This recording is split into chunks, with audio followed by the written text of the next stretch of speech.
Welcome, everybody, to another episode of the Popcorn Watchlist podcast, where we discuss and celebrate some of our favorites in TV and film.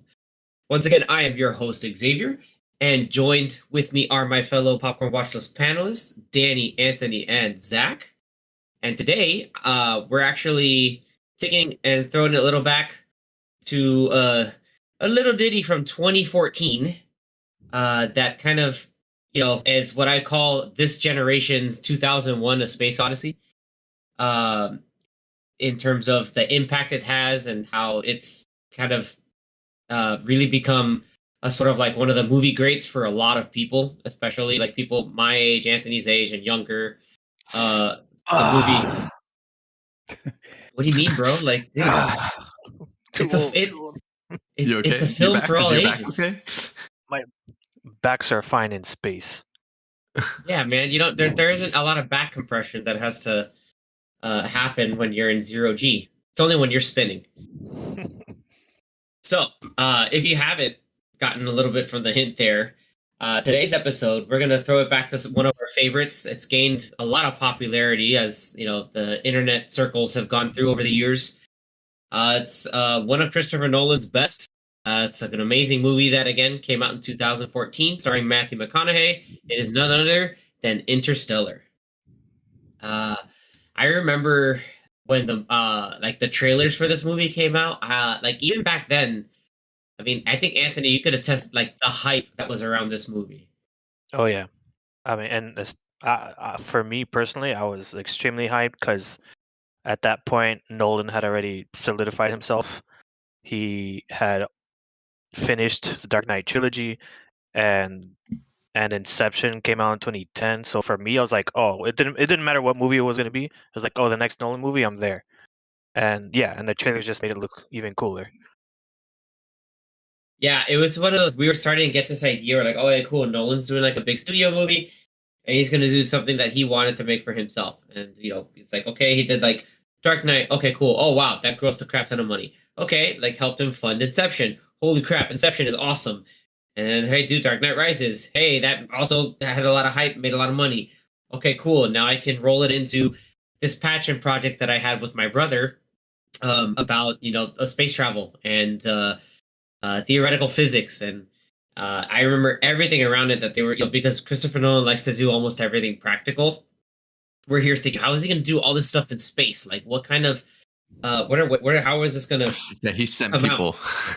Yeah, we were just like, oh, did he just build a spaceship and do stuff like out there, like in in just above Earth's stratosphere? Like, no, it's like it just a lot of that coming through, and then the cast started coming through and leaking in. I was just like, holy crap! Like, obviously Michael Caine, but you had Anne Hathaway, um, Jessica Y- Chastain, Young Timothy Chalamet. Chalamet, every time, man. You had John Lithgow. Um, Let me see who else. Oh, Wes Bentley. That's cool. I like seeing Wes Bentley and stuff. I think he's a good actor. He's popular now because of Yellowstone. Topher But Grace. yeah, Topher Grace. David Casey Oyelowo Affleck. was the principal. Casey Affleck, who is older Tom. I'll get to not cameo, but it's an actual, like, I guess it's billed as a cameo, but I'll talk about it later. Um, the Everything's hyped up, and everybody wants to, that was the time where like, damn, I want to be part of a Nolan movie. I want to be getting into this, and that's where he's kind of like getting his peoples around. So the movie's basically set upon sometime in the very near future after a big global conflict. There's this type of blight going around that is hurting the ability for humankind to sustain itself, not only to feed itself, but also with almost plant vegetation that's slowly going away, which means no oxygen, which means, hey, I can't live on Earth. So everything boils down to a secretly recommissioned NASA is trying to come up with plans to ensure the survival of humanity, whether if it's on Earth or off of Earth. And they, through ingenuity and a bit of luck and recognition, Matthew McConaughey's character, Cooper, ends up, as a former NASA test pilot, he is, recruited to lead this mission of a bunch of other scientists to try to find colonized worlds across a wormhole that was found outside of Saturn. And it's cool because the movie plays with a lot of current theoretical physics theories and astronomy science uh, it's physics, engineering, mechanics, and science. That is gives a lot of weight and a lot of credibility to what you're watching, especially when you have to believe scientists are navigating through points of uncharted space and how relativity works and time dilations. It's really cool. And it turns out the movie. Other people thought it was cool besides just Anthony and myself. Zach and Danny have seen it. I don't know if you guys saw it in theaters or out of, but you guys have definitely seen it. Yeah, I've never seen it in theaters. I've seen it in theaters, but only now with the re-release. But when it originally came out, I never got a chance to see it in theaters. I saw it at home after it released. Yeah, same for me. All right, so nice. Well, I mean, I didn't see it now with the recent re-releases in theaters, only like at home. So Zach, you have yet to see it in theaters. Yes. Oh boy. Wow. Yeah. We gotta. So next time hopefully they re-release it in Fort Lauderdale. We gotta go. They those are rookie numbers. You gotta pump those numbers up. Yeah, it's a movie that you always talk about Christopher Nolan movies that deserve to be seen in movie theaters. This is if you're talking about the movie to have to see this is IMAX. This is one of the IMAX movies to watch. Considering again all the practical shots, like a lot of the miniatures that are used in the space travel, like it made space very, it kind of that sense of wonder, the thrill, and a little bit of a lot of trepidation of being explorers in space and being able to go beyond and go further to find new things and be able to find a future for humanity. Like it made it look like, hey, like we can do this, and it's just it made a lot again with the science made a lot of it believable. So what you're saying is that they need to boldly go where no one has gone before? Exactly. Oh, we can't sing that because I'll get copywritten. Anyway. Yeah, it's okay if you hum it. Okay, that's not copyright protection, so you're good. Yeah. Okay. Good. Yeah, like the way like certain planets, the topography of planets work out, the way space travel is shown through like the landers and through the Endurance ship itself. The way how they have to create a centrifuge so that they have gravity on the ship. All of it's awesome stuff. I love that stuff. Like it's both exciting. It gives you a sense of wonder, but it's also scary too. Yeah, they did a good job with a lot of the with making it as realistic as possible, not just with like the actual physics of certain things, but also taking what a black hole looks like. Because yeah, that's nuts. Like when they see Gargantua, like and that whole thing, yeah, that always scares me. How they have to like it's a testament to like how good like the writing of the film, how you have all of this going on of like, okay, this is going on. Like our main threat is losing fuel or losing out on time, and the time is like this big specter that is represented by the black hole, by Gargantua. And how they use very common analogies to help explain some of the more abstract theories, like, hey, what happens in in the black hole? Like, do you see the singularity at the end of it? Like, how do you how do you conceptualize a lot of these things? And it's really cool. Kind of the same thing with the wormhole earlier in the movie, like the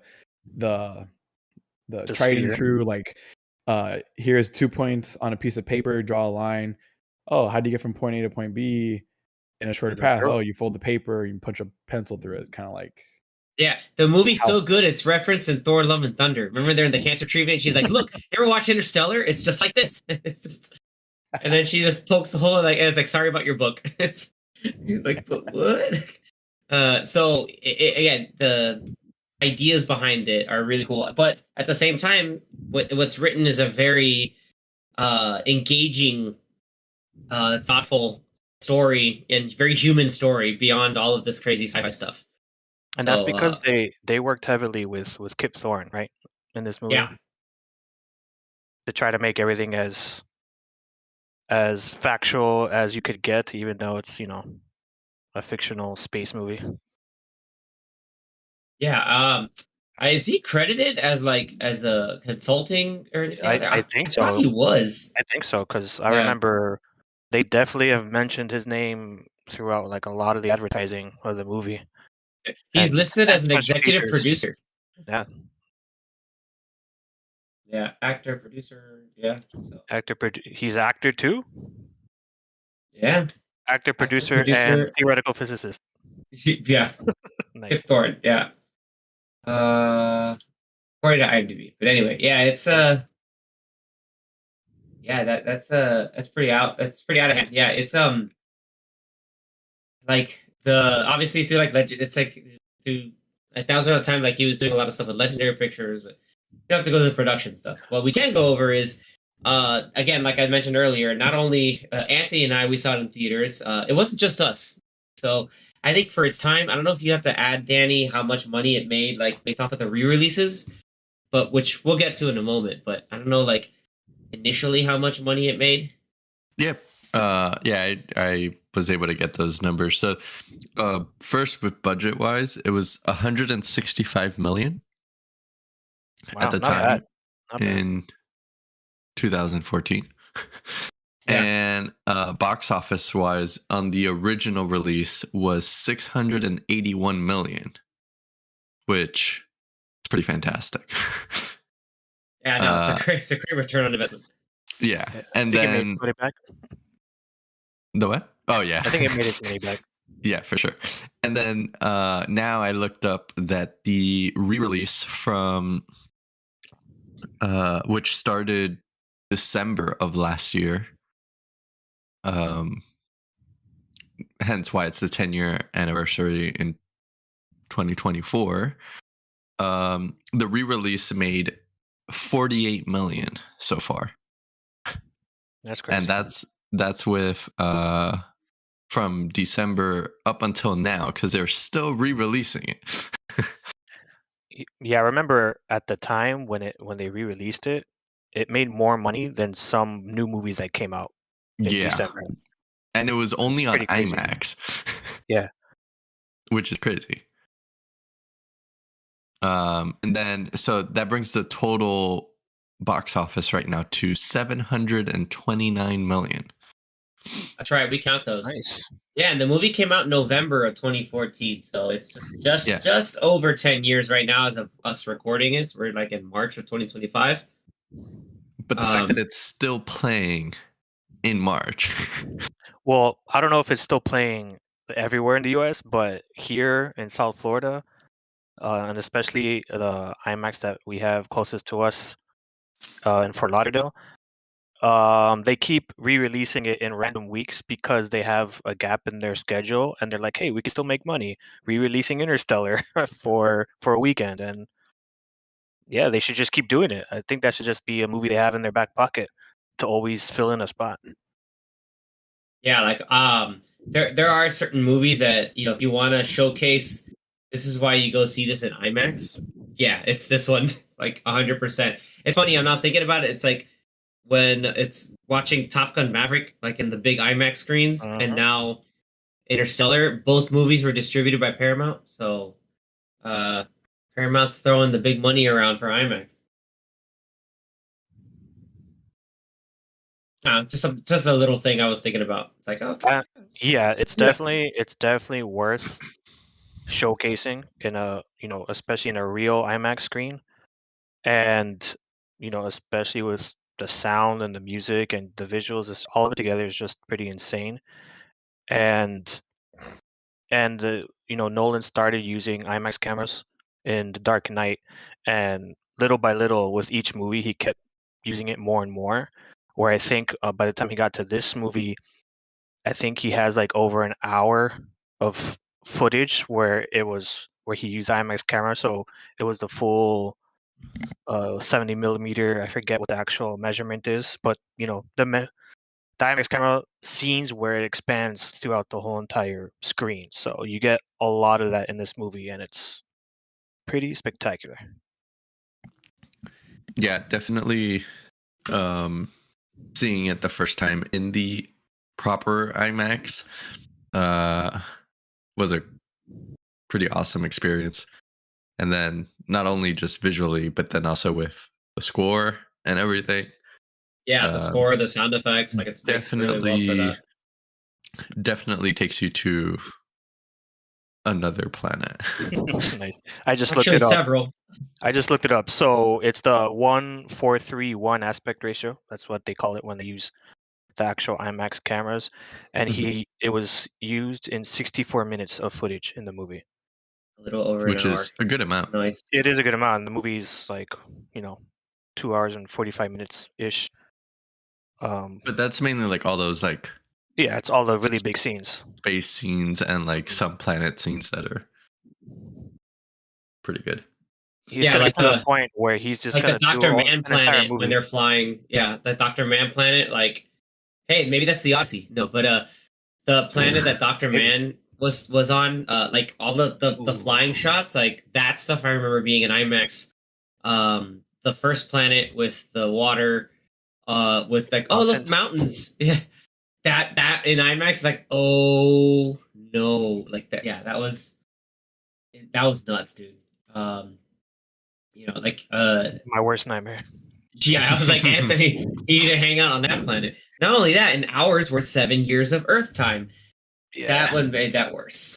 Oh no, our engines are stalled. It's gonna take an hour. Oh, really? Like, yeah, that's just terrible. I mean, but anyway, I alluded to it earlier, but like, yeah, we're seeing like, it's a 10-year anniversary with the popularity of Interstellar, but I mentioned it in the intro, like, this movie kind of like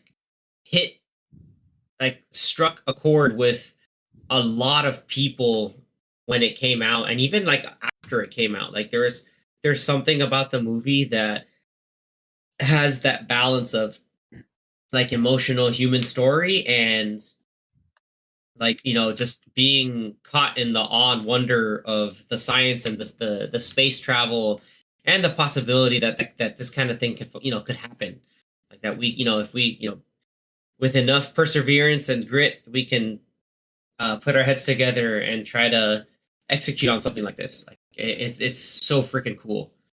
And I don't know, like I guess like what I want to put it out really quickly is like we've seen all the videos of the people on YouTube and TikTok, like trying to like reacting to things, like maybe like recreating musical moments of the film. Like there's just something about, I think, this movie specifically that I think really like latches onto people. I'd love to hear from my fellow panelists like what you guys think that might be.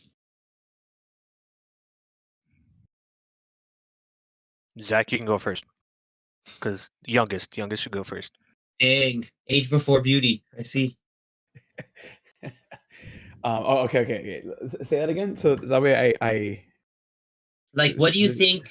What do you think? Like maybe to you, or what you feel is like some things that really like make Interstellar like something really special for the people who have seen it. Yeah. Like, because people talk about Inception, like, okay, cool, yeah, you have the whole dream of the dream thing, but it's like this movie specifically, like this Nolan film, like a lot of people just like they either get emotional. Like I know people over the years, like, oh, this is like my favorite movie of all time, and it's like there's something there that like I think it really touches people in a unique way, and I'd love to know like what you think that might be. Oh, I feel like there are like you can make an argument for there are quite a few things, All right, go for it. that do that. First thing that jumps to mind. The first thing that I can think of is because of like how the events kind of happen in this movie. Like there's no going back, because at the beginning, I'm blanking on Matthew McConaughey's character.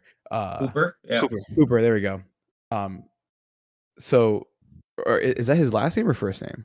That's his first name. Okay, his last Is it? name. No, I believe it's his last name because Murph. Probably. Yeah, it's Murph. Remember, because they named the station like Cooper. Huh? They named after me. It's like no. Yeah, it's like Murph They named Cooper. it- True. Yeah. Yeah, I think he's Yeah. just Cooper. He's 'cause Joe? I I don't think see a just first called name. him Cooper, but yeah, that's his last name. I think his first name's Joe. Yeah, because I don't. Joe, is it Joe? It's probably Mama? Matthew What? Cooper. Joseph Cooper. So Okay, Joe. it is Joseph. Okay, so well, Cooper. We'll just, for argument's sake, we'll just say Cooper. Like he ultimately decides to do this mission, despite his future self that we don't know yet, you know, trying to get him to stay and not do it because he doesn't want to leave Murph behind, as well as his son Tom. He doesn't want to leave them Damn. behind. Chalamet just got pushed to the Just side. Murph. I mean, like this whole movie is just about him and his daughter. Right. Like, That's the Tom main is just relationship. there. Yeah. Yeah. Like Tom is just there in the background. Like, He's just even when vibing. Cooper leaves, he's just like he's cool with it. Like he has no problem. Yeah, I think because Tom understands, but like Murph is still younger and just like I'm confused. I don't know, and Cooper doesn't want to like scare the kids. And like no, like hey, like this is gonna be a long mission, but I'm gonna come back because it's like yeah, you may be lying to your kids, but it's also like he mentions to Dr. Brand on the Endurance that like hey, like when you have kids, the first thing you want to think about is making them feel safe. Yeah. And then because with that, he decides to do this. He decides to go on this thing that could potentially I mean from his perspective only be maybe hours or days, but could end up, or does eventually end up being years in Earth's time.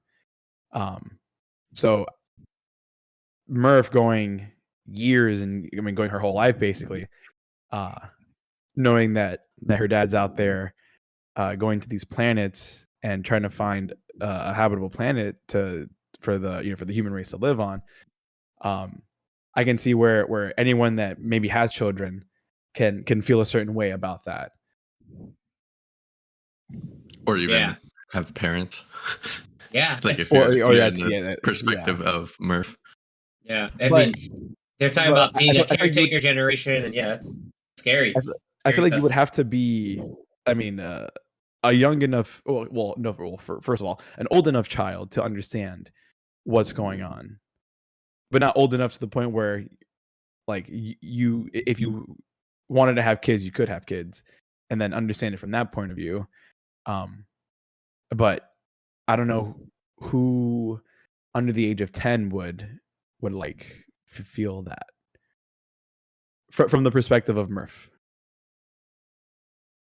Gotcha, because like if there are kids going to watch this movie, they're going to be like young teenagers that understand it from that point, from her point of view, from her perspective, and how scary that would be to see your parent go off for an unknown amount of time to do this mission. If they ever come back. If they ever come and back. like, and they're sending the messages through the wormhole, and it comes back around, and like they're getting it on the other side of that other galaxy, and it's like you're seeing all this flood of stuff going on. It's just like, oh man, like I'm missing my kids growing up. I now have a grandchild. Like my dad passed away. My daughter is now grown up. Like, that whole emotional scene of, hey, remember Dad? Like you said, we might be the same age when you come out. Well, I'm the same age that you left, and like that's really rough. Like it's the whole things with time are very big in this movie. Welcome to a Christopher Nolan movie. Yeah, time. Time is its own funny little like mechanic that has to be worked into every movie. Time is a Uh, son of a bitch. Yeah, it really is. Time and gravity, you know. But you know, that's cool. Yeah, I like that, Zach. Danny, what about you? Like anything else that you think kind of resonates with people? Um, well, like to me, I think like I just mentioned, time being the biggest thing. Like seeing those moments where he missed on a lot of things, and also even like when they come back from the first planet and they spent just a little too much time there, Yeah, they and spent it ends like up being like almost 2.5 hours, and 20. it's 23 years. This guy just three and a half waited. hours. Yeah, because it was 7 years, right? Yeah, so 3.5 hours. Who was it? What was his name? Romley. Romilly, yeah. Yeah, he spent 23 years waiting, and you're like, oh my god. Yeah, like I don't know how much of it was him in In sleep. cryo Yeah, and how many times he woke up to try to study the wormhole. But like all yeah, the wormholes, but like he like, you know, he took one for the team because he Twice. studied literally twice. He studied the wormhole and was able to get the information that, as you see at the very end, helps to go all the way back to adult Murph. But yeah, like Anthony said, he was even in you know, Dr. Man's station that ended up blowing up. So, which that sucked too. He got done dirty. yeah, that was messed up. Which I'll talk about Dr. Man in a little bit, because every time I watch this movie, like I want to throw something at him. Which I like now I want to like punch him and break his helmet. It's like those things, like it's also very human. It's like, you know, like that's like because people forgot what it meant to be explorers, and I think that's another thing that Cooper talks about a lot. That, you know, we used to be explorers, we used to want to go out, and I remember watching the movie the first time when like they were in school. It's like, oh yeah, going to the moon was just propaganda to make the Russians spend money. I remember being in the theater like, how dare this generation think that, like there's totally a thing. And it's just like, no, we have more. Again, like it's very relevant to a lot of stuff these days. Like, yeah, like why invest in space travel when there's so many things going on here? It's like because you can, you know, like there's the possibilities. Like there's so much more you can expand and bring humanity together. But it's like they ended up bringing together because of this, you know, this, you know, slow cataclysm that's happening with the blight. Yeah, because Yeah. well, they don't say what year this takes place in, right? Correct. They No. never mention Don't it. worry about it. Yeah, that's the, you know, It's like, hey, it's the future, and some crap happened. it's the near Yeah, future. A lot of some people got blight, into a yeah. fight over something, and probably over resources, and then it turns out, hey, Lots of dust. yeah, there's a whole lot less of it. This blight and dust is going around. It's basically like a new dust bowl, and it's terrible. You know, like that was wild because, as you can see, like the Yankees are basically in Middle America now because something happened in the coastal cities. It's like, yeah, a lot of that's it's smart. Like, you know, Nolan to either save money or, you know, like to make it more realistic, he's using practical outdoor sets and outside locations to tell the story, you know, and kind of tell you, you know, show you without explicitly telling you that, hey, something's messed up if the New York Yankees are playing in basically, you know, like a Field of Dreams style situation. And then you see like the big dust, like dust storms are coming back around again. And, you know, you see the videos of like, oh yeah, like, you know, we'd have to put all of our silverware upside down, and we'd have to keep the windows closed, or we'd have to, you know, walk outside with masks and goggles because of the dust. And, you know, it's it paints a really bleak picture for humanity, at least for the Earth at that moment. Because all they ever mentioned was just like a crop blight or of some kind. Yeah, it's But- some but type of nothing. disease thing. Like we don't know, you know, like if it's an organism. Like that's the thing, and that's fine enough to just, you don't have to get into too specific. Just know that, you know, it got rid of wheat, which is insane. I think then, it was the dust. Like there was just like dust storms all around the planet, and I think the dust would just mess with the vegetation and farming. kill the sustainability of certain plants. Yeah, like wheat died out like 7 years before the beginning of the movie, and then okra is like just died today. I was like, oh, okay, like that's And all they had sad. left was corn. Yeah, corn. That's why you saw Classic. the like later in the dinner with Tom and his wife and his second child. Like they're just like they're eating like everything's made from corn. Like they're eating corn on the cob. There's like a corn casserole, and then there's a like a souffle made from corn. Like it's just hey, we're stuck eating corn. Like we can't do anything else because and like at that point like we're limping along with humanity. So it's nuts, man. Yeah. I would like to get more details about how the world is in the movie, just just for context. But I do like that there's a lot of mystery to it. I don't think there's that much. I don't know so much of this mystery. It's just like you don't like enough. Like enough is given to you, so Oh, you yeah. don't have to go around and like go in specific. Like why is there an Indian drone flying around? Just know Like- that hey, like there's You don't need to add an extra 20 Yeah, you minutes. yeah to or this it's movie. a layer Why of not? yeah. I mean, It's an sure, extra 24 layer. hours. That complexity is not necessarily needed. Like the complexity they devoted to the actual science and the space travel and all the theoretical stuff going on. But and like trying to paint the picture of what it's like going through a wormhole, which I always thought was really cool. Again, that scene in IMAX is like, dude, like if you get a chance, like Anthony said, you need to watch that. Like that is insane. So Xavier, what about you for your own question? I think. Yeah. So And I'll answer it after. yeah, I know it's a good question because I asked it. Yeah. I think the movie brings a sense of grandeur and wonder, but like I mentioned before, like there's a human element to it. I was just like if anybody can understand anything about the movie, it's just like there's a lot of science and stuff involved in it, but there's always again these essential themes of like emotion and love still being something that connects everybody. And they make it to such a point that the theme is that it's something that quantifiably can connect people through space and time. And I think that's a universal message that almost anybody can get and understand. And especially like you have somebody like Cooper is the sort of emotional core of the movie, like him and his relationship with Murph. Like that's what really helps sell the main story, what's going on. Like all the science and everything is like adds to the context and the realism behind all of it, and it like creates the it's funny the science creates the theatrics, but really the emotional core is that like Cooper doing everything he can to try to still have some sustainability to see his kids again, and at the very end after everything with the endurance and it's still kind of surviving, but it needs to get out of the black hole. Like him jettisoning himself and Tars into Gargantua just to like give Brand a chance. Like that's like one of those like, hey, like this needs to happen, and I'm willing to now like understand the sacrifice. And that stuff gets like for a movie that's very cool because of all the visuals and science. Like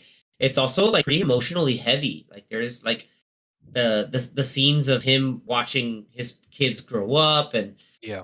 getting sad that one of his grandchildren died, and then like the total estrangement of his daughter, and then finding out that Professor Brand like only created like half the equation because plan A was just to keep everybody busy, plan B is like the real plan, and like that's just like really like heavy, and it's almost like brings Cooper to like Well, it was that a he complete had solved standstill. the equation. No, he never did. No, he only solved half the equation. It's Yeah, like they he never didn't had the solve data. it. It doesn't get solved until the end of the No, movie what when she solves he it. solves wait, what? She solves the equation at the end of the movie. So Because he essentially Oh, sent okay. them on the mission with an I thought he unsolved had equation. solved it. I thought No, he that had was solved part it, of but it was proven to be wrong, no. which That is was why. part Okay, of never mind. his Yeah. lie that they kept trying to solve it and they can never get like the final piece of it. Like they just couldn't solve it, but they told him to go anyway, thinking that yeah, like, oh yeah, this is ironclad, like we solved it and you just have to go do this. Yeah, we just got to go and find the planet to colonize, and then we can mess with what's going on in gravity and get these cylinders off planet and give humanity a chance off of Earth. But it wasn't the case, and that was just like a hey, just create a new colony on this one of 12 planets, and just uh, roll the dice and see what happens. Like, that was the scary part of it, and we learned that from Doctor Man because they have this whole idea that Dr. Man was, like he was really the most intrepid out of all of us. Like he was, inspired everybody to take this, almost suicide mission to explore and be trailblazers for humanity beyond our galaxy at that point. And, you know, that's where you go in and we saw like Romilly saw like, hey, this data that Dr. Man had, like to try to get people to come to the planet is just bogus. It's just to get him off, and you find out that Dr. Man in reality has like been broken by the isolation and the realization that where he's staying is basically, he's left to die. And that forces him into like an ultimate survival mode to the point of complete selfishness. Uh which great because we talk about a stacked cast. Like I remember being in a theater and like here's like they talk about Dr. Man and there's like a row of portraits. You don't really see the portraits. And then they go like, hey, let's go to Dr. Man's planet. And then surprise, it's Matt Damon. Yeah, that was Not a the big first time he's surprise. gonna be in space, but yeah, that was a pretty big surprise. And then you're like, oh, Dr. Man is a terrible person. Like instead of trying to continue the mission, it's just like, no, I just need to get off and I need to get back home, or like I just need to get back or something. Like, and he just like doesn't care. Like, he just needs to get off the isolation. He's like, you don't like to be alone. Like, all his justification when he was trying to like basically like leave Cooper to die was really messed up. But I'm getting off away of I'm getting sidetracked. But so to my main point of why I think it really resonates is that it's the human element, the whole idea that through all the really cool visuals of the tesseract of understanding 5 dimensions in a 3D sensory level, it's all still about love and being able to keep that connection, and that kind of connection is what saves humanity. Don't lose the love. Don't lose the love, people. Sorry, Matt. Yeah, yeah. I agree with that. Just a lot of what you said to just piggyback off of it. Um, I would also say that kind of like how you mentioned, this is like the new the new age 2001 Space Odyssey. I think one reason why a lot of I'm going to say youngins, not I guess the younger generation who probably saw this movie when it came out and they were maybe 10 years old or just a little bit older or maybe they were teenagers. This was probably the first time watching a movie like this.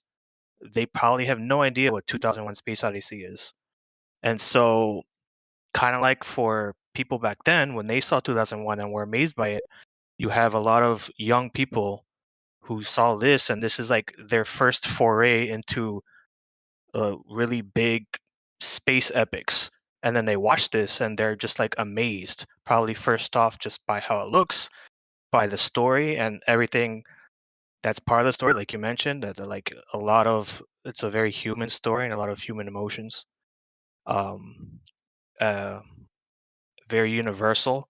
And I think also it's kind of like a heady space movie, but I think a lot of people that watch it can still understand it. That it's not like so confusing until the end of the movie. You might be a little confused, but I think for the majority of the movie, most people can, you know, uh, probably after but after a certain age, maybe when you're a teenager, you pretty much understand what's going on in this movie. So I just think it's kind of like me, when people from the 70s say, "Oh, Star Wars was the biggest thing I've ever seen." Yeah, I saw Star Wars too when I was young, but for me, like I would say my Star Wars when I was young, it was Jurassic Park, which is why Jurassic Park is one of my favorite movies. So it's like each generation has like these touchstone movies that they saw at a certain age and they're like, this is the most amazing thing I've ever seen. I'm sure there are tons of people like that with Avatar, where Avatar was this crazy epic CGI fest and cool story that that was the first time they've seen anything like that. So I think with like all of these things that we've all said, you kind of jumble it all together, and for that generation that watched it when it came out, I think, yeah, to them now, oh yeah, this is like the standard. They're not even thinking about 2001. They probably saw 2001 after this movie. So this, like, who knows when the next really big space movie will come and kind of like not dethrone this movie, but be the next touchstone for, generations in the future. But yeah, this movie is one of those, and it seems like it's gotten more popular through the years. Yeah, I And honestly loved seeing that. Like, I think one of the reasons, why it's become popular, and we've kind of been like alluding to it, because like all the harrowing moments, all the emotional scenes, like all the um like I'd say action set pieces, but it's more like a lot of things that drive and propel the characters to the next beat and the next beat. Like there's this like one driving force in this movie that really sells the awe and the magnitude of just how massive space is, and it's it's clearly Hans Zimmer's music. Like yeah, that, the awe and wonder. yeah, the awe and wonder, dude. Like, I can listen to like the soundtrack, like if you're out here, like let's say imagine like these days people love like looking at red moons, or hey, here's a lunar eclipse, or hey, you can see this comet, or this is a constellation there. Like you can grab Just your add this telescope soundtrack. and put this music in the background. That's it. Like I am listening to space. Like, I'm glad Hans Zimmer thought, hey, you know what makes space? A big ass organ. Like that So just good. it sells it. It's just I'll tell you guys a story. One time Anthony and I were visiting some friends of ours that lived up in North Carolina, and in the evening the highway wasn't super lit, so you could see not like party lit. So lit. Like, yeah, there weren't a lot of like highway lights, and so you could see the sky. It was a very beautiful sky, and you could see it. And Anthony at that time, like we were just like, damn, this movie's amazing, because it come out just in like early November. We saw the movie, then we went with the trip. We are just there and driving, and just have the music playing in the background. We're just like something just hit it, like hit our wavelength in our brains, and we're just entranced by the music. Like obviously we can drive, like we were not that distracted, but it was just a sense of like wonder, like just looking up at the stars. And it's one of those pieces of music that can really make you do that. And it's wild how like in the past people would frown, back then people would frown on movie music, but like that's the kind of thing that it can just match a scenario, or match a situation in life, or really add to it. And it's like that's what makes a lot of those like YouTube videos, the TikTok music performances. Like you'll see everybody all the time. Like how many times if someone's like, oh, I'm gonna play Cornfield Chase on like like with my feet or something. It's like, but it's that incredible. I know everybody. Yeah, I was gonna say everybody else has gotta have some other thoughts about the music. I can't be the other one waxing poetic. Oh no, Yeah, because I was love gonna this. say, because I forgot what movie I had said this about before. I want to say it was probably like I can't remember what it was. Maybe I think it's something to do with like with John Williams music, saying how like how his music in a lot of these films like Star Wars, Jurassic Park, so on and so forth, there's it's like the music is a character in the movie. Mhm. So I mean, it's kind of the same thing with Hans Zimmer and a lot of his music. It feels like the music is a character in this movie. You pay just as much attention to the music as you would do with what's going on in the movie, because every piece for this movie stands out because it's so good, it's so recognizable, and it has that impact and that feeling that you get for because it's space and space invokes or like the music invokes a certain feeling about what space should sound like. Yeah, it makes me So think what of space space. does Whenever I hear the music, I'm like, oh, there's space. Like, this is what it's probably like when you And just, it's not just like break the atmosphere. and it's not like a same theme that's repeating the whole time. Like different areas and there's different songs in this movie that just give different feelings, but still overall the same vibe, I guess. Like 'Cause the every- cornfield chase one obviously is different from, let's say, like the No Time for Caution Mhm.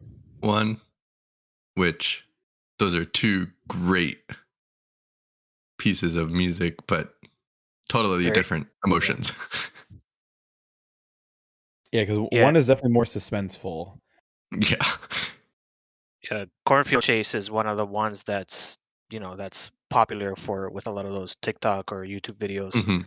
where lots of people will just be at airports or hotels or anywhere that has an open public piano, and they'll go and sit down and just start playing Cornfield Chase like it's an easy thing to play, and it's not. And but these people are playing it, and and then everyone who's watching them, they're watching in amazement. It's like, yeah, this score has some incredible songs in it. Yeah, that's the And flex. If you can play yeah, some of that stuff, like on there, like again in those public pianos, like it is, um, yeah, that's the okay, buddy. Yeah, you know what you're doing. Awesome, but also don't get out of here. Like stop. Basically, like get out of here and stop trying to like flex on everybody. Please, you're making me feel bad. Or like, if you play it enough, people are gonna just throw money at you. Like it's too good. But you kind of probably deserve it if you can play all that like pretty clean. yeah. I just think it's pretty crazy how a lot like that's what's latched on to some people. And again, so it's like maybe if you didn't like the movie, but you liked the music, and so hey, I love the music so much, I'm gonna play it in public. I, for Yeah. one, I remember when this movie came out, I had the soundtrack playing on repeat for a lot of time on my phone. And yeah, I mean, we've all mentioned in the past that we all love a lot of Hans Zimmer's scores. And this one's no exception. I've seen him live. I saw him recently in Vegas live, and uh, I mentioned to you guys earlier, I'm not ashamed to say that, of course, during the Interstellar segment, like freaking got teary-eyed, man. Just like the music just reminds you of space, obviously, but it reminds you of the scenes from the movie. And since I've seen this movie a chunk of times, like I know exactly when this music is playing, and then it just re-evokes those emotions of what's happening in the movie. And on top of that, they're just beautiful pieces of music that you're listening to. And listening to it live was just amazing. And so if anyone enjoys his music and gets the chance, I, you know, highly recommend going to see him live and play his music live. It's something else. Yeah, I second that just because I also got to see him live on this recent tour. Um, and that was incredible to see all those different scores live. But this one definitely stood out as one of those top ones for sure. Emotional ones too. Yeah, it's a definite highlight. And I haven't seen like they released a movie / documentary thing of Hans Zimmer, and I haven't seen it, but I know Anthony did see it. So Yeah, I if you just can't watched see it him this past live, weekend. maybe watch that too, but try to see him live if you can. Yeah, this movie was essentially like a documentary / concert film of the tour that he was just recently doing. And so I'm sure they're going to release that on Blu-ray or 4K. So whenever that comes out, if you're at all interested in listening to live performances, but you can't, buy tickets to his tour because now he's doing his tour in Europe or somewhere else, then definitely check out that movie whenever it comes out. You could also see an older version of his tour, which I think was called Live in Prague from I think maybe 2017 or something like that. You can see YouTube videos on it or just the whole entire concert on Blu-ray. So there's different avenues to check out these songs live, and they're even better live than they are on the actual soundtrack. So go check it out. All right, this is how I know Anthony really well. Hey Anthony, who won the Oscar for the 2015? Oh, not Hans Zimmer. Yep, not Hans Zimmer. I believe it was 2015.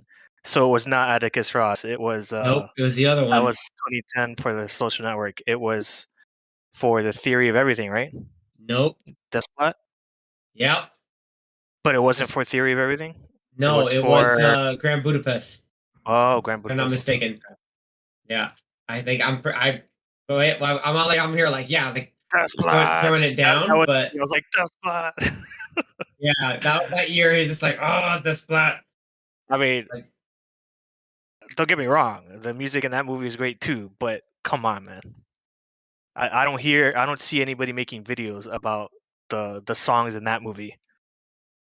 There's no Cornfield Chase song in the Grand Budapest Hotel.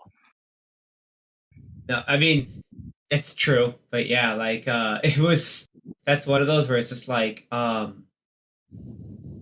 the the music it was like it just fit into like the ultimate like the music gave it to the ultimate Wes Anderson quirks like yeah like it's just that's pretty and supposedly Hans Zimmer was asked by Nolan to kind of start creating the sound of the movie before he even knew anything about the movie.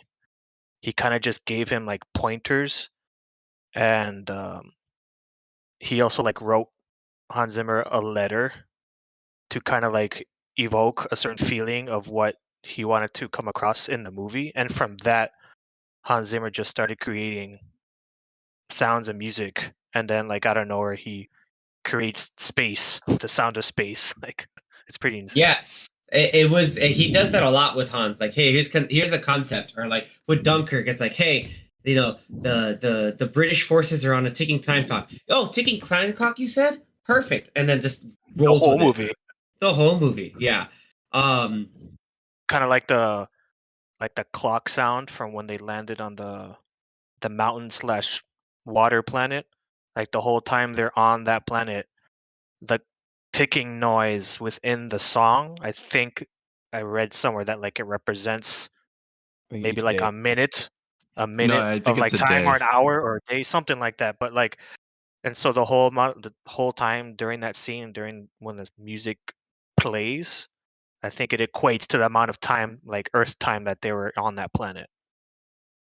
yeah that's bonkers dude like Yeah. it's just the more you think about that and conceptualize it you're just like there I've had like quite a few existential moments where I have to like pause to not freak out because of like the concept like then throw in your mind and then obviously because the film you put yourself into those situations or you then think about like how they thought about this and yeah your brain just blows up it's insane. That's what happens when you have like the two masters, like a master of like score and composition, and then like a master director. Like, let's put our heads together and create magic. That's yeah, and then yeah, like it's and the details are in there. So for anyone who wants it, it's like man, that's incredible. It's so good. Speaking of so good, before we wrap everything up, I have to give special shout out to probably the funniest character in any Christopher Nolan movie. I don't know, guy. I don't know if I want to throw it out there. I'm talking about none other than Tars. That's my boy. Set your humor setting to 75. Yeah, he might be, because he can adjust his settings. He can be as funny as as you want him to be. Dude, how many times it's like, don't worry, I can throw you guys out the airlock. It's like, what? You have a humor setting? Yeah, it's up to here. Don't worry. It was both of them, right? Both Tars and Case. They both had like pretty funny moments. But yeah, I think Tars. Case was like the to balance out Tars, but Case was like this guy is out of hand. Like he even knew it's just like Tars needs to chill out. One of them he says like, oh, he talks for both of us. Yeah. Tars speaks for both of us. Like, I think it was Bill Irwin who did Tars's voice. Like that guy's like what a low key MVP of the film, because like a lot of the like humor that's built into it, it's kind of like even the points where it's just like, yeah, Tars is gonna eject and go into Gargantua. Brant's looking, I was like, no, you can't ask Tars to do this. Like, yeah, I'm not asking because he's a robot. And then even then, that's where Tars is like, like it's like it's sort of he understands like he has to have a certain level through creatures that have a lot of emotion. And he's just like, Dr. Brand, this was like the plan all along, so it's okay. Like it's wild being comforted by Tars at that point, like after everything they've been through. Like or get told after he changes his setting, it's like, oh, gonna self-destruct. It's like, nope, 65%. Better drop that down. Yeah, he's like self-destruct sequence intent. It's like, really, buddy?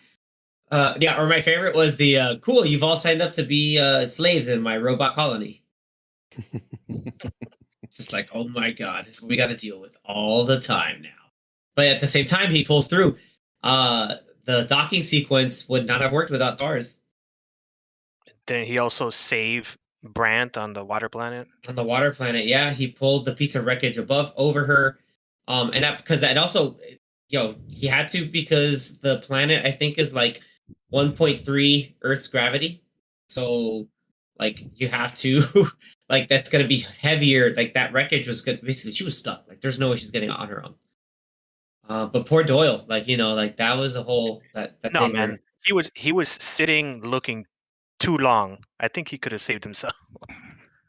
It seemed like he was idle for a little bit too long, and then he was so idle trying to like pull Brant in or like get that back in, and then like he didn't jump back in time, and woof, gone.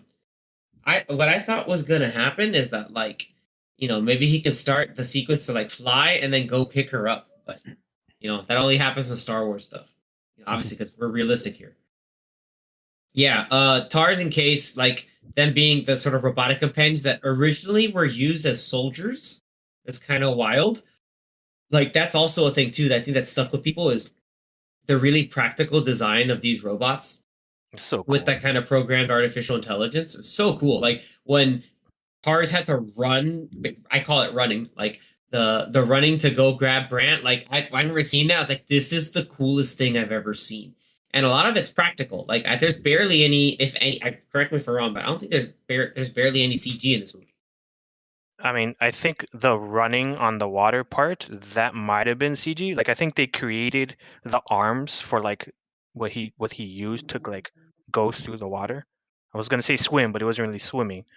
But I don't think the whole time of like when they show him running on the water that it was practical. But like they did have they made a Tars that can move its legs and walk. So I think the only part of him awesome. in that, or one of the only parts of him in that one scene that was CGI was when where he is carrying Brand, and he's about to drop her off at the ship. It's when he first comes like into shot from like the background, and he goes across the screen. That part is CGI, but then when he comes back around to then drop her off, I feel like that was more practical. Because I mean, you can just kind of see looking at that look kind of off until he comes back into frame to drop off Brant. That was the more practical part. Okay, yeah, like the kind of drop off afterwards. Okay. Have you seen that like people have recreated it in real life? It's scary. It's actually and freaks like me out. It actually walks. Yeah, it freaks me out. And then like it's powered by ChatGPT, so like it actually has the humor setting, and it's like, oh, okay, what's happening now? Like this is scary. Yeah, so it's one of those, again, like a cool thing that like, man, this was cool, like that little piece of tech. Like, who knows if that inspires somebody to actually create this in real life? Who knows? But yeah, again, just a big testament to how incredible and impactful this movie is. Any other final thoughts that I leave out to the panel about Interstellar? Just rewatch it if you haven't seen it. It's worth rewatching. It's worth owning. Buy it on Blu-ray 4K. Like, just buy this movie.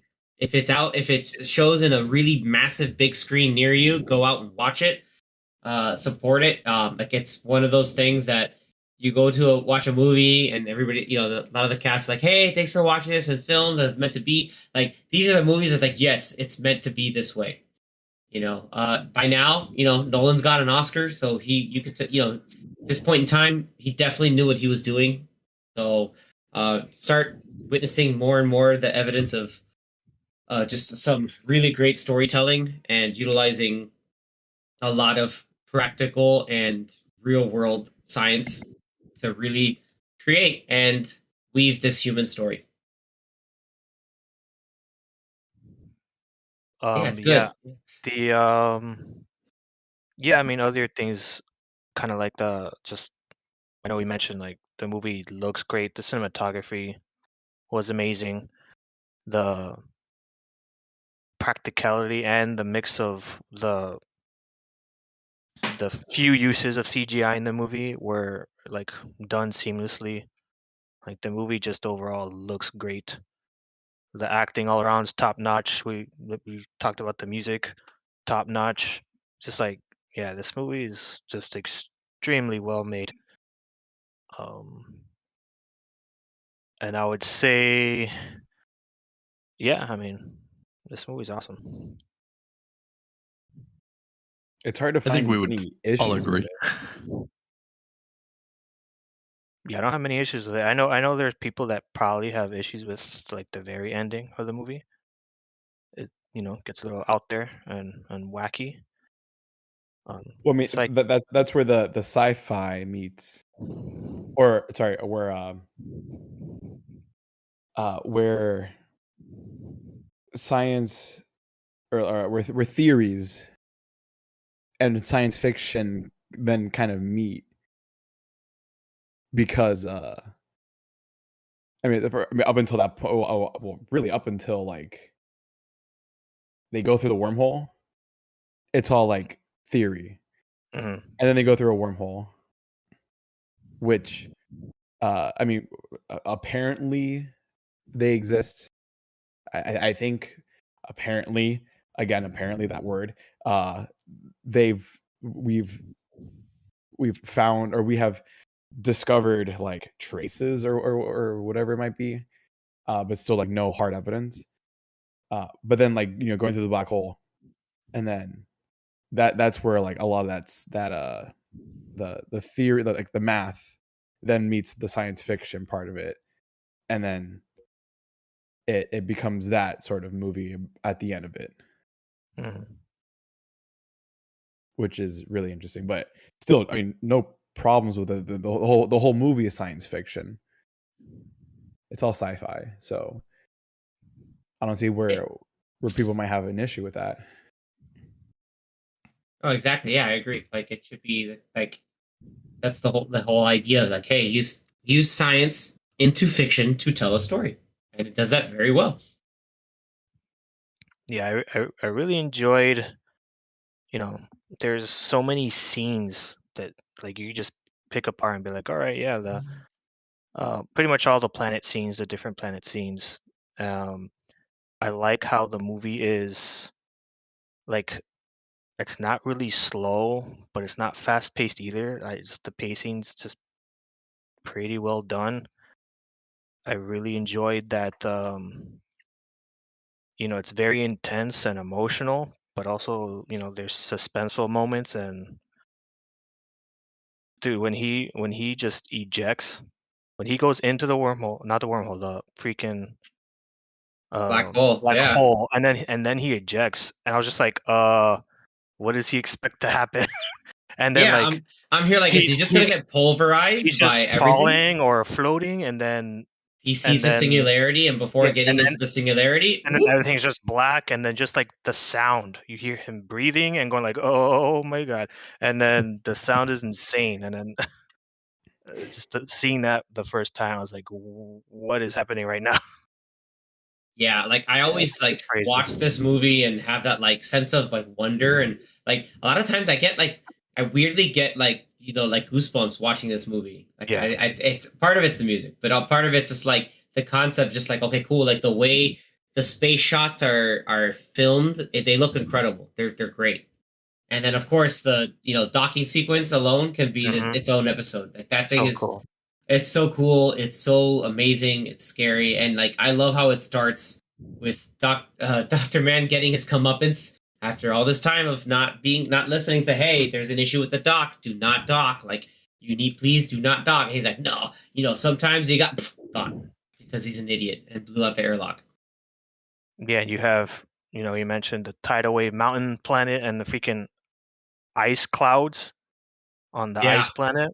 Yep. That was Ice really clouds cool. That was pretty interesting. kind of can be a real thing. That's Yeah. cool. And then, by the end of the movie, just seeing how he just gets like transported and then I guess found in the future and then wakes up Yeah, he gets on like a space station. yeah, he gets like kicked out of the wormhole from where he first came out. That's what happened. Like that's why he was basically going in reverse while the endurance back in like that other time frame was coming in. That's why he did the gravity distortion and like connected and hand shook Dr. Brand. But that Because was but that was as he was going through the black hole. Like yeah, after once he once the once Tesseract yeah, ended he got because Tars is like, shot hey, out it's by the done. Tesseract and whoever They- was controlling it. Yeah, they sent him back out like to the point of where he entered, but not at the same time, obviously, because Right. space time and all this crap. Yeah. And then just seeing that final scene with him and his daughter, who's much older than he is. We forgot to mention Ellen Burstyn. Yeah. Like that scene was, it was really Really touching. And tough, she's but like, like super touching. I'm here with my family now, but you gotta go do something. You gotta go find Dr. Brand because, no parent should see their child pass away. And I was like, damn, that's deep. And she even knew, it was like, hey, like this is we've been through a lot. So go out there and continue doing what you're meant to do, which is go out, explore, and find.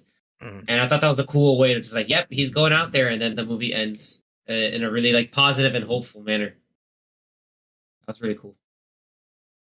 Yeah. With that, everybody, What would you guys rate it? rating. Yeah, you want to do a quick rating? I rate it 5 out of 5 Tars. Nice. I raise you and I do 10 out of 10 Tars. Oh damn, that's he raising. He doubled my Tars. Damn. I will give How it. do you raise that? I don't know, like 20 20 out of 20 Tars. Infinity out of infinity black holes. Yeah, exactly. Done. No, this movie is like 20 wormholes. masterpiece. Yeah. This movie's a modern masterpiece in my eyes. Like, Yeah, this is incredible. This is definitely, and it's again, we said this before in the past. You start putting all his movies together, and you're like, it's hard to rank them. So like, we can all say like, this is a 9 or 10 out of 10, but it may not even be his best film to some of us. So that's just how good his track record is. I feel like I said that this was my favorite film of his before. I think probably. you have. Yeah. And I'm like pretty sure I put this and at you like haven't even seen 2 or it in 3. IMAX. I think I put this know. at 2 or 3 because that's just how much I really like Inception. Yes, it even IMAX. God, Inception's so good. Yes, it even seen it in IMAX. Anyway, Inception is really great, but I still can't put it like I wouldn't be able to put it above Interstellar. I'm gonna let you finish. This movie, I'll give it 10 or maybe 11. I'll crank it up to 11. I'll give it a 10 out of 10 wormholes. Maybe that beats Tars. I don't know. But Nice. yeah, I mean, this movie, definitely holds a special place to me because, when Xavier and I first saw it, it was the first date that I brought my back then girlfriend to like meet some of my group of friends, and now she's my wife, and so it means a lot to me that, like, oh yeah, this was like one of the first movies that we watched as a couple, and then rewatching it again for the 10-year anniversary was really cool. So yeah, this movie's something else. It's really This cool. movie's in the upper echelon of modern films. Very, very cool. Thank you for that, Anthony. That's a cool share. So And for everybody, me- Oh wait. go ahead, Zach. No, go ahead, Zach. Shout out to You're right. Isis. I didn't give Love my you, babe. rating. Say it again. I kind of like. No, I was just shouting overshadowed. out to my wife, Isis. Let's go, ISIS. All right. So for my rating, I'm gonna give it 5 out of 5 dimensions. Oh, damn. I think that wins, guys. That wins because it was, I guess, the fifth dimension. Damn. That wins. 10 out of 10 gravities. No, Doesn't like make sense. 2 out of 2 Morse code symbols, Stays. dots or dashes. Yeah. 5 out of Dots or 5 dashes. stays. Anyway. Murph. 5 out of 5 Murphs. Murphs.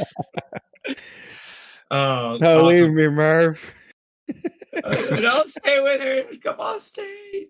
Tell her to stay.